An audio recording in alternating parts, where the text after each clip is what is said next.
সাধারণত চৈত্র সংক্রান্তির আগের দিন অর্থাৎ চড়ক উৎসবের আগের দিন নীল পুজো পালিত হয় প্রতি বছর। এই বছর পড়েছে 13ই এপ্রিল অর্থাৎ 29শে চৈত্র পড়েছে নীল ষষ্ঠী। আজকে থাম্বনেল দেখে আপনারা বুঝতেই পারছেন নীল পুজো নিয়ে এই ভিডিওটা। আপনারা জানেন সামনেই নীল পুজো চলে এসছে, তাই আজকে বিস্তারিত নীল পুজো সম্বন্ধে আলোচনা করব। কখন পড়েছে, কিভাবে আমরা নীল পুজো করব, সবটাই আমি বিস্তারিত আলোচনা করব। পরের ভিডিওতে আমি নীল পুজোর ব্রত কথাটা শেয়ার করব। প্রতিটি মায়েরা তার সন্তানের সুস্থতার জন্য এই নীল পুজো বা নীল ষষ্ঠী পালন করে থাকে। আজকে নীল পুজো নিয়ে বিস্তারিত আলোচনা করব। তার আগে বলবো, যদি আজকে এই চ্যানেলে নতুন হয়ে থাকেন অবশ্যই চ্যানেলটা সাবস্ক্রিপশন করে পাশে থাকবেন। সকলের সাথে ভিডিওটা শেয়ার করে সকলকে জানার সুযোগ করে দেবেন। লাইক কমেন্ট করতে ভুলবেন না, আর অল বাটনে প্রেস করে রাখবেন, তাহলে আমি এই ধরনের ভিডিও দিলেই আপনারা তৎক্ষণাৎ পেয়ে যাবেন। বন্ধুরা, আশা করি আপনারা ভালো আছেন, আপনারা ভালো থাকুন। আমরা বাঙালি 12 মাসে 13 পার্বণ পালন করেই চলেছি, একের পর এক পুজো। আমরা বাঙালিরা উৎসব পাগল, আমরা উৎসব নিয়েই থাকি, আনন্দে মেতে। সে যেরকমই উৎসব হোক, আবার তো আমাদের নতুন বছর আসছে, একটার পর একটা উৎসবে আমরা মেতে থাকব। তো নীল পুজো আমাদের খুবই গুরুত্বপূর্ণ আমাদের বাঙালির কাছে। তো চলুন আজকে বিস্তারিত জানি। প্রথমে আমরা জানব নীল ষষ্ঠী কবে পড়েছে। 2026-এ চৈত্র সংক্রান্তি বা চড়ক পুজোর ঠিক একদিন আগে ঘটে এই নীল ষষ্ঠী। বাঙালির 12 মাসে 13 পার্বণ, এই প্রবাদটি আজও সমভাবে প্রাসঙ্গিক। বছরের নানা উৎসবের মধ্যে চৈত্র মাসের একটি অত্যন্ত গুরুত্বপূর্ণ পার্বণ হলো নীল ষষ্ঠী। বিশেষ করে এই দিন সন্তানদের মঙ্গল, সুস্বাস্থ্য এবং দীর্ঘায়ু কামনা করে বাংলার মায়েরা অত্যন্ত নিষ্ঠার সাথে এই ব্রত পালন করে থাকে। 2026 সালের নীল ষষ্ঠী পড়েছে আগামী 13ই এপ্রিল সোমবার।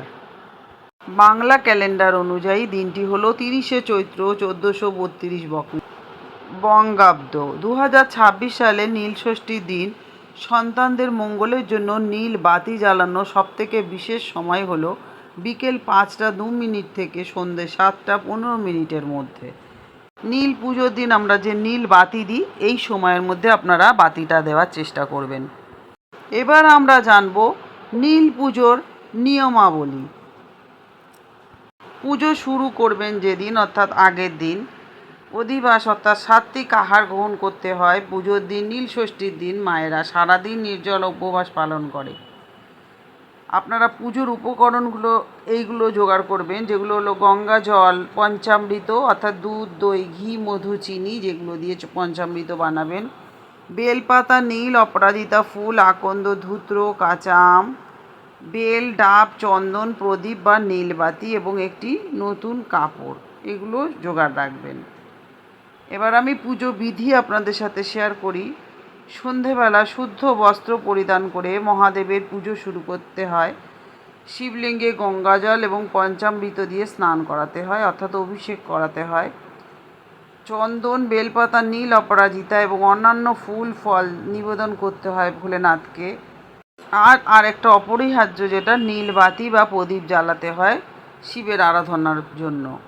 এই পুজোয় শিব দুর্গার বিবাহের কথা স্মরণ করে মন্ত্র পাঠ করতে হয়। মানে অনেক জায়গায় এই দিন শিবের চেলা বা ভূত প্রেতকে সন্তুষ্ট করতে স্থানে স্থানে হাজরা পূজা বা পোড়া শোল মাছের ভোগ দেওয়ার প্রথাও কিন্তু আছে।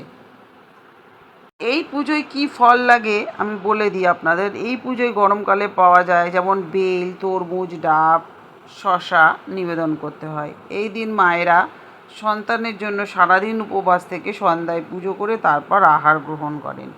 তারপরে নীল ষষ্ঠীর বাতি জ্বালানোর পর তারা উপোস ভঙ্গ করেন।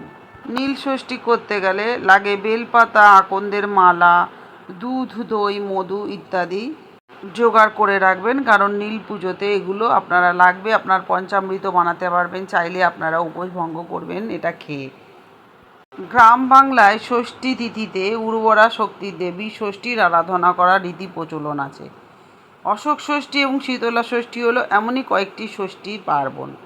কিন্তু এই নীল ষষ্ঠীতে ষষ্ঠী দেবীকে পুজো করা হয় না, সন্তানের মঙ্গল কামনায় মহাদেবের আরাধনা করা হয়। কারণ আমাদের ভোলেনাথ হচ্ছেন নীল ষষ্ঠীর দেবতা, তিনি হচ্ছেন নীলকণ্ঠ।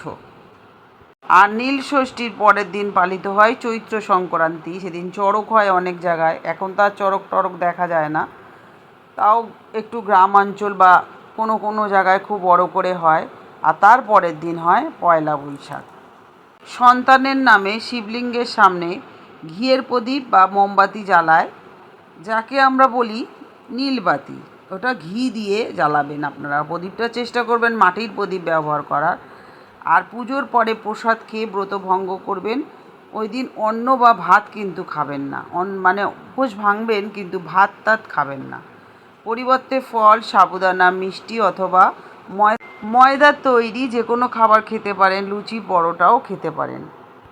এই পুজোর মাহাত্ম্য হলো, গ্রাম বাংলার প্রচলিত কাহিনী অনুযায়ী চৈত্রী সংক্রান্তির আগের দিনে বিয়ে হয়েছিল মহাদেব এবং নীলাবতীর, সেই কারণেই নীলষষ্ঠী। চৈত্র সংক্রান্তি এবং গাজনে শিব দুর্গার বিয়ের উৎসব হিসাবে এই দিনটি পালন হয়। রাজ্যের অনেক জায়গাতেই এটা হয়। আর গাজনের সময় গ্রাম বাংলায় শিব পার্বতী সেজে অনেকে ঘুরে ঘুরে বেড়ায়, ভিক্ষা সংগ্রহ করে। এদিনের বিশেষ কয়েকটি তাৎপর্য, যেমন শিব পার্বতীর বিয়ে। পৌরাণিক বিশ্বাস অনুযায়ী চৈত্র সংক্রান্তির আগের দিন মহাদেবের সঙ্গে নীলচণ্ডিকা বা নীলাবতীর বিবাহ হয়, তাই এই দিনটি নীলকণ্ঠের বিবাহ উৎসব হিসেবেও পালন হয়। আর মায়েরা নিজেদের সন্তান এবং পরিবারের সুখ এবং সুস্থতার জন্য নীলষষ্ঠী পালন করে থাকেন। আর একটা পৌরাণিক কাহিনী যেটা জনশ্রুতি শোনা যায়, এই ব্রত পালন করলে মা ষষ্ঠীর কৃপায় সন্তানদের অকাল মৃত্যু বা অঘটন ঘটে না, তাই দেখবেন বেশি মায়েরাই এই পুজোটা করে। আর এটি মূলত বাংলার লৌকিক সংস্কৃতি এবং দেবদেবীর বিবাহের এক বিশেষ রূপ। এই যে আমরা নীল ষষ্ঠী বলি, কে এই নীল একটু আপনাদেরকে বলে দিই। যার নেই কোনো আদি কোনো অন্ত, তিনি হচ্ছেন সাক্ষাৎ নীলকণ্ঠ। অর্থাৎ ব্রহ্মা বিষ্ণু মহেশ্বরকে নিয়ে এই ত্রিভুবন সৃষ্টি হলেও প্রচলিত রয়েছে শুধুমাত্র সন্তানের মঙ্গল কামনাতেই করা হয় এই নীল ষষ্ঠীর পুজো। আর যা হতে চলেছে আগামী 13ই এপ্রিল সোমবার। আপনারা সবাই সুন্দর করে দিনটি পালন করুন, ভোলেনাথের দিন। যারা মায়েরা আছেন তারা নিয়ম মেনে পুজো করুন আপনার সন্তানের মঙ্গল কামনায়। জয় ভোলেনাথ, সকলের মঙ্গল করো, সকল মায়ের সন্তানকে তুমি সুস্থ রেখো। তাহলে আশা করি ভিডিওটা আপনাদের ভালো লেগেছে। অবশ্যই সকলের সাথে শেয়ার করে সকলকেই তথ্যগুলো জানার সুযোগ করে দেবেন। আর অবশ্যই কমেন্ট বক্সে জয় ভোলেনাথ লিখতে ভুলবেন না। তাহলে বলবো বন্ধুদেরকে এতক্ষণ আমার সাথে থাকার জন্য অনেক ধন্যবাদ। সবাই সুস্থ থাকুন, ভালো থাকুন, আনন্দে থাকুন। ভোলেনাথ সকলের মঙ্গল করুক। জয় ভোলেনাথ। ওম ত্র্যম্বকম যজামহে সুগন্ধিং পুষ্টিবর্ধনম উর্বারুকমিব বন্ধনান মৃত্যুর্মুক্ষীয়মামৃতাৎ। ওম নমো ভগবতে রুদ্রায় নমঃ। ওম নমো ভগবতে রুদ্রায় নমঃ। ওম নমো ভগবতে রুদ্রায় নমঃ। ওম নীলকণ্ঠায় নমঃ।